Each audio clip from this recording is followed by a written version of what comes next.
Welcome in. Let's get to work. The fastest growing sports spectacular. It's the Big E Sports Show. Your 1 hour comprehensive expose of all things in the sports universe. With a focus on some of the biggest sports icons on the planet. Now, here's your host, the one and only award-winning Elissa Walker Campbell.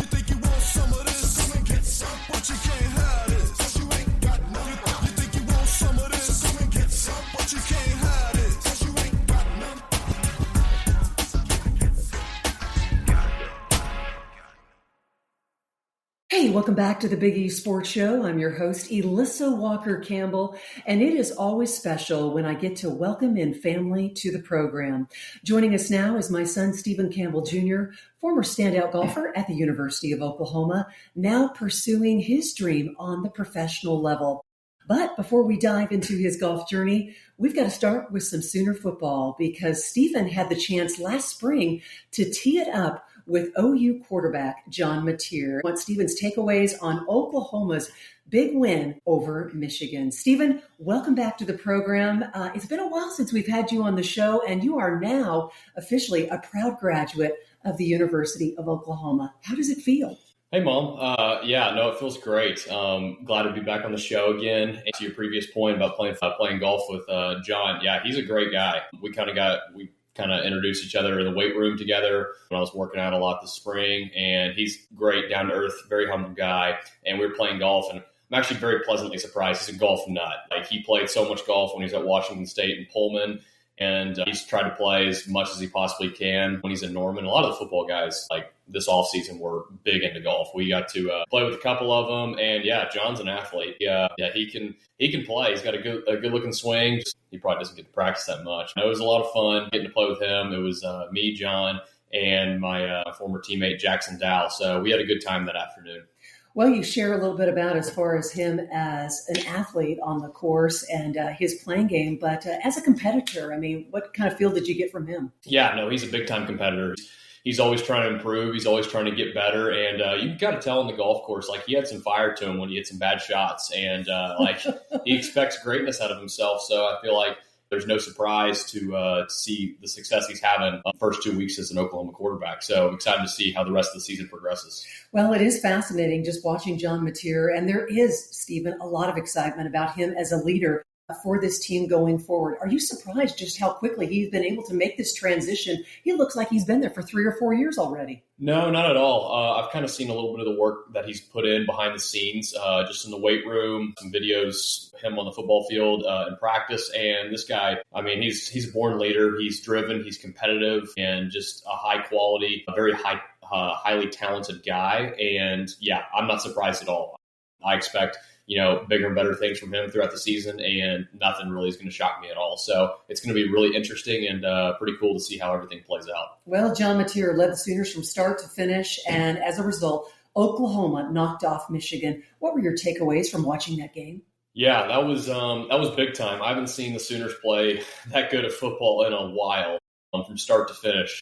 The defense was very, very impressive. Loved the play calling from Brent Venables. I loved how he's kind of stepped up as a head coach and then, back in the defensive coordinator position, doing both. That's not an easy task at all, and very impressed with the work that he's put in, leading and coaching this team.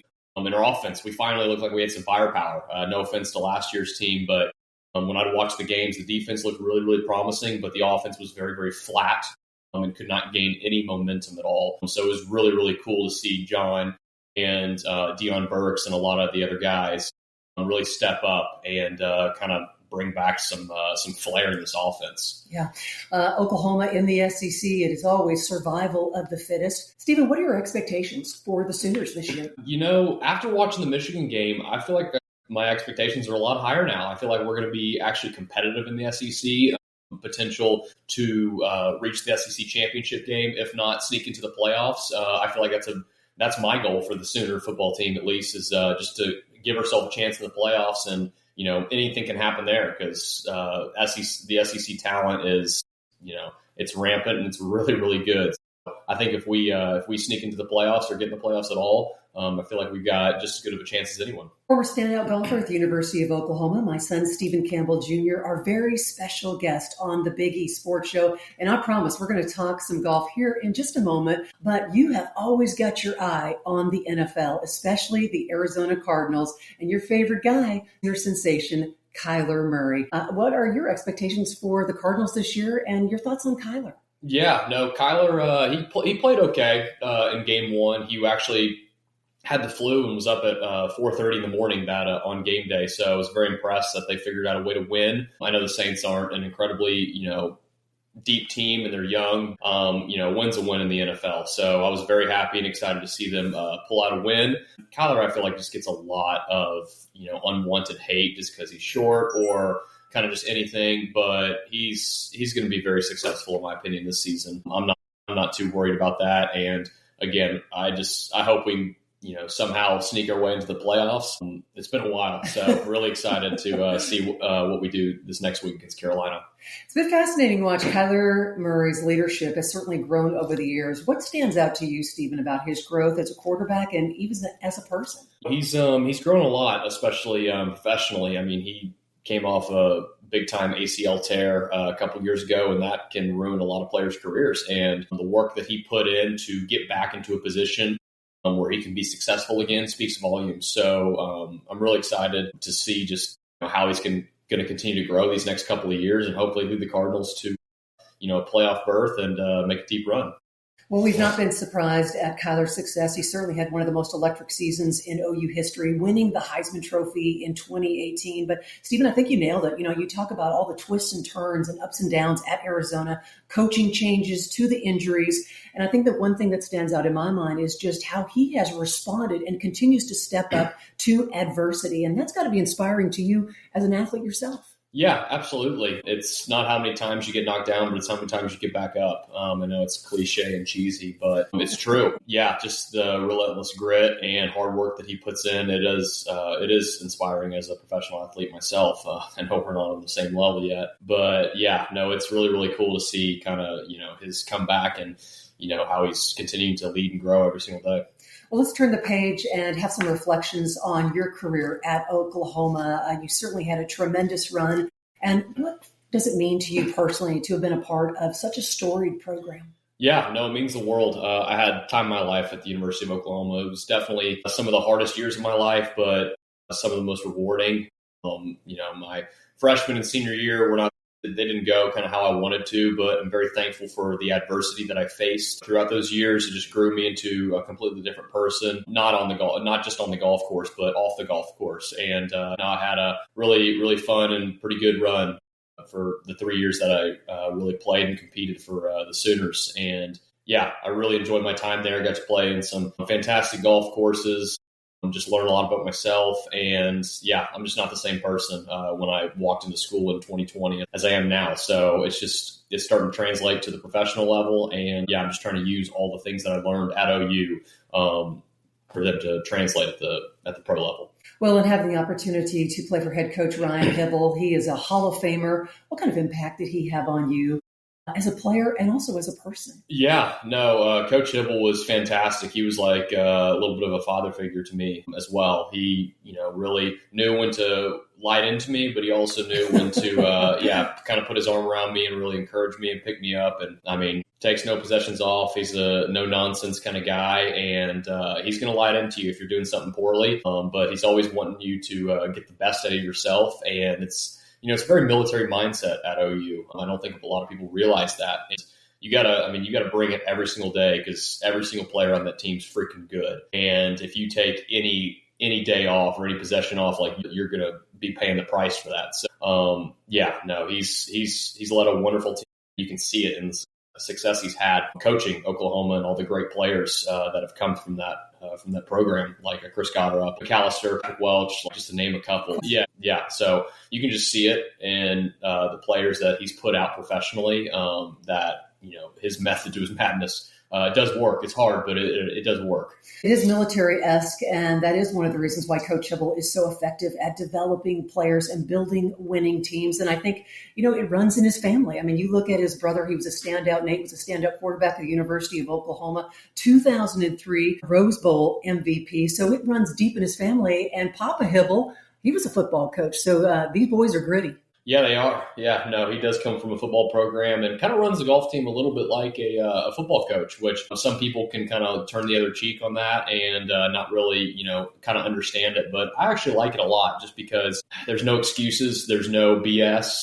And it's just, figure out a way to win. How can you figure out a way to bring your best, even if you don't feel your best or are playing your best, just kind of fighting and, digging and just figuring out a way to produce, even if you're not doing you're not playing as well as you should be. So it was really, really cool and great to be a player under his coaching. What was it like for you as a freshman? Was it a little bit overwhelming just coming into this program? And it was loaded. And of course, that was the year of COVID. Not easy for you as a freshman, for you, Jackson Dow, and also Ben Lorenz. Yeah, no, it was, I thought I had some completely different expectations coming in. I thought I was going to be the man and do some great things. And it was quite the opposite. I wasn't ready coming into school and learned that the hard way just because there was a lot of guys who were a lot better at me in golf, and I found that out very, very quickly. And it was kind of almost like a reset year of just really discovered who I am as a player, as a person, and kind of just retooling a lot of things to become the best golfer that I possibly could be. And I'm very thankful for it. And it paid dividends after that freshman year. I had a pretty solid run after that. So it was a lot of fun. Stephen, what was your favorite memory from your college career, whether it was a tournament, a team win, or just your time with your teammates? Yeah, there's a couple that come to my mind. East Lake Cup was awesome. That was really, really cool because we did not play well in stroke play at all. And we actually were in dead last by a lot. And we found a way to end up winning the golf tournament. Shout out Jackson Dow for helping us beat Eugenio and beat our rival Oklahoma State. That was a lot of fun. That was a great trip. The national championship 21, that was kind of the Chris Goddard up year. Just having a chance to help the team out, coming down the stretch, and kind of having the whole weight of both teams on my shoulders in match play was a lot of fun. Definitely the most nervous I've ever been on the golf course. And I know we didn't win, but that was still a really, really cool experience. And so I those are just a couple that come to my mind. I'm sure I've had a lot of other great experiences at OU, but it was great just traveling, competing almost every week, and just getting better every day. It was big time having a teammate like Chris Goddard up.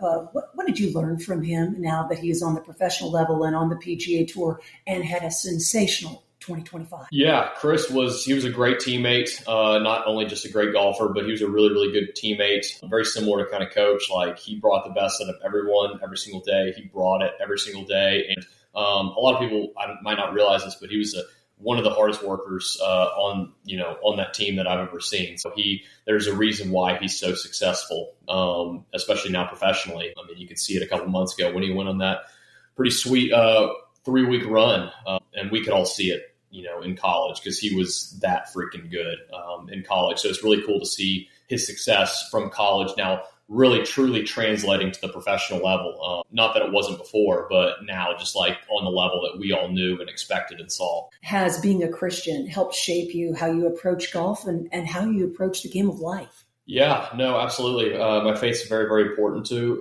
me. And biggest thing that's helped me do is just, it takes honestly a lot of pressure off golf, because you find so many people can be pretty miserable to be around sometimes, because their score dictates how they act, how they talk, and just kind of everything. And I've fallen into those traps before, and I'm not perfect. And kind of realizing that has kind of freed me up a little bit, realizing that if you miss putt or hit a bad shot, like, it's not the end of the world. You're not going to die. And there's more important things to golf, and realizing that this is not like, golf is not who I am. It doesn't define me. My scorecard does not define me. So just kind of really relying on my faith, it's honestly freed me up a ton in golf. Like, you can see it with Scotty Scheffler. He can come across very nonchalant, but at the end of the day, like, golf is not what dictates his life. There's so many other important things to that. It's just a kind of a game that we play. During my time at the University of Oklahoma, play basketball for the Sooners, I always would try to take time to be a part of a Fellowship of Christian Athletes. But it's College Golf Fellowship that has really rallied around the team and has discipled so many of you and your teammates. What kind of role did that play on your journey, and how did that help encourage you? Yeah, CGF's been fantastic. It's something that I've been very heavily involved in.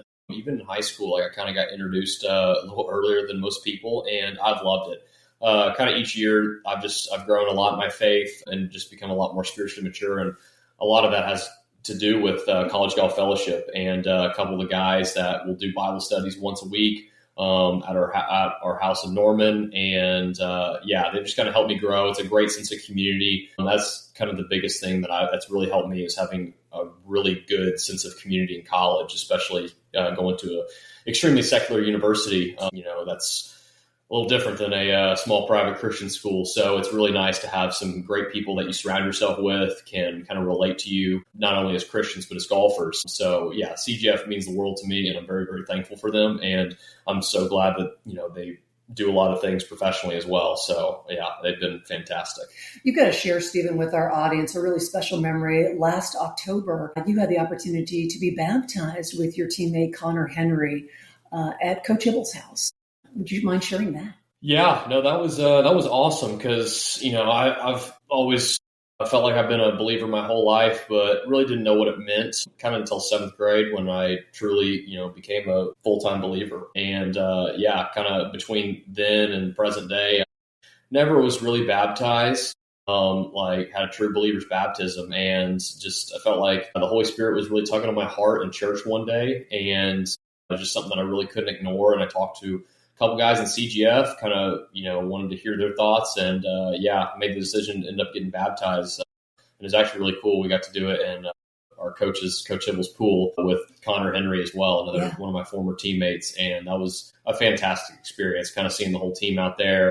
It was a really, really cool day. Well, Stephen, you are now out on the mini tours. So what has the transition been like to go to professional golf? Yeah, it's been good. A lot of travel. I felt like kind of my mindset is, I haven't earned the right to fly anywhere, especially being on the mini tour. So I've been road dogging it every single week with Jackson Dow, and it's been a lot of fun. Golf was not really the greatest this summer, and I've learned a lot about myself, kind of how to play this game professionally, and it is a little bit different than college. Courses aren't near as nice, so kind of figuring out and not beating yourself up if you're not getting a perfect lie every single time, because the courses, no offense, are not in the most pristine condition compared to some of the courses we played in college. But yeah, it's all part of the journey, and I just know it's going to be temporary, and just trying to improve and grow and become the best possible player I can be. Well, every pro golfer has a vision, so share with us just your short-term, long-term goals. I know we'll be up in Tulsa next week in Broken Arrow for Q School. Tell us about that. Yeah, so I've got pre-Q next week. Yeah, kind of some short-term goals are obviously working to qualify and earn some status for next year. So there's kind of some short-term goals, and long-term, I've always believed it. I know one day I'm going to be playing on the PGA Tour, but not just playing on the PGA Tour, winning on the PGA Tour, and being a very successful pro golfer. And I'm giving this thing everything that I've got. And, a lot of people ask me, what's your backup plan? It's like, I have something, but I'm not really too interested in it, because I don't feel like to be super successful at this, you really can't have a backup plan. Like this is what I'm going at. And that might rub some people the wrong way, but quite frankly, I really could care less. So yeah, I'm giving this, everything I got. And I know that, I just continue to keep putting in the work and doing the small things right. It's going to pay off in the long run. I don't know when, but I know it will. Singular focus, perhaps in your off season, now that you have your journalism degree, we need you ready to take over the mic, and perhaps you need to launch the Big Visor Show, and you can interview some of the biggest names in the world of golf. I mean, with that journalism degree, what are some of your aspirations in terms of broadcasting? I've always had a passion for broadcasting. I love talking. I love kind of speaking my mind, and I love kind of doing stuff like this. So, yeah, I'd love to, possibly explore some possibilities of doing some YouTube stuff, doing interviews with the Golf Channel, or just doing some part-time stuff while I'm not playing golf, just kind of switched up a little bit. So I always enjoy doing stuff like this. It's a lot of fun. And so that's kind of my little bit of my goals and aspirations when it comes to my broadcast side. Okay, we are winding down our time with Stephen Campbell Jr. We've got to have you give a shout out to your little brother. We are so proud of him now that he is wearing the crimson and cream and representing the University of Oklahoma. How does that feel, knowing that your little brother's up there at Oklahoma and being a part of the golf team? Yeah, it's really special. Kind of having 3 generations of Sooner athletes in the family is it's pretty rare. It's really, really cool to see Eli kind of follow in my footsteps. And I don't want him to have any expectations that he's got any shoes to fill. I just want him to kind of have his own journey and his own plan. And it's pretty special to see him kind of, as soon as I graduate, he comes into OU. So hopefully we can put up with the Campbells for 9 to 10 years. That is my son, Stephen Campbell Jr., former Oklahoma standout, now pursuing his professional dreams. Stephen, thank you so much for joining us, sharing your insights, not only on golf, but OU football, your love for Kyler Murray and the Cardinals. We're so proud of you, and we look forward to what is next for you professionally. Thank you. Appreciate it.